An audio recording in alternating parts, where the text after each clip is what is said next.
Right now, you're probably within walking distance of a grocery store stocked with 50,000 products. You grab whatever you want off a shelf and eat it without thinking. Somebody already figured out it won't kill you. But for 300,000 years, no one had figured out anything. There were over 300,000 plant species on this planet, and thousands of them could stop your heart in under an hour. There were no labels, no warnings, and nobody around to tell you which berry was lunch and which one would kill you before dark. So how did ancient humans figure out what was safe to eat and what would kill them? They built a system so effective, it's still running inside your body right now. If you guessed trial and error, somebody ate the wrong thing, got sick, and died, so the tribe knew to avoid it. But think about that for a second. With thousands of toxic plants in any given region, a strategy that requires someone to get poisoned before the group learns anything would have wiped out small tribes of 50 to 100 people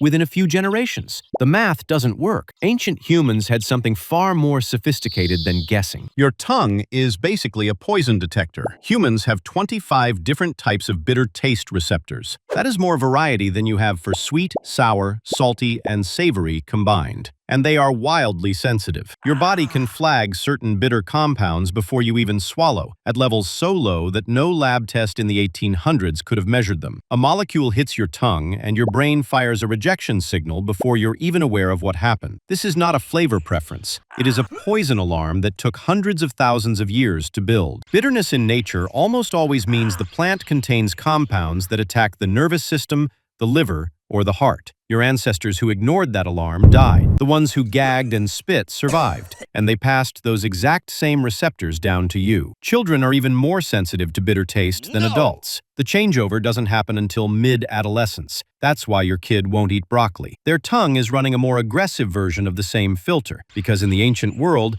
a child who ate the wrong thing had the least chance of surviving it. That pickiness kept them alive. But the tongue could only catch poisons that tasted bad. Some of the deadliest plants on Earth taste completely fine. That's where ancient humans did something no other species could match. They taught each other. Joseph Henrich, an evolutionary biologist at Harvard, spent years studying how the Tucanoan people of the Amazon process cassava. The root is a calorie-rich staple, but certain varieties are saturated with cyanide, enough to kill a child in under an hour. The Tucanoan women peel the root, grate it, soak it in water for days, squeeze it through woven fiber, and then heat it. Every single step matters. Tucanoan women spend roughly a quarter of their entire day on this process alone. They don't know the word cyanide. They have no concept of the chemistry involved. But the process works perfectly because it was refined across hundreds of generations of trial, observation, and memory. Henrich found that when cassava was transported to West Africa without the processing knowledge, communities that skipped steps started getting sick. Cyanide built up in their systems. Entire villages developed nerve damage and thyroid problems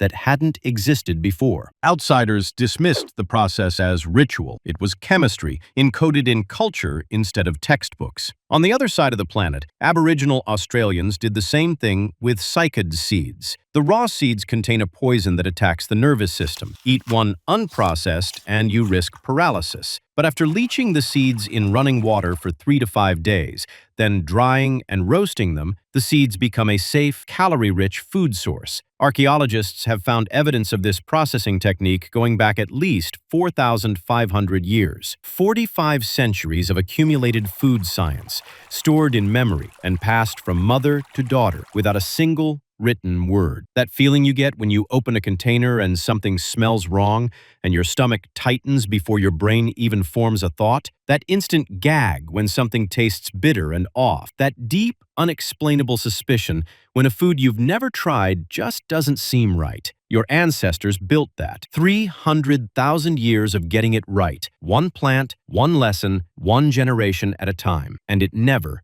turned off. That's all for today. Subscribe for more.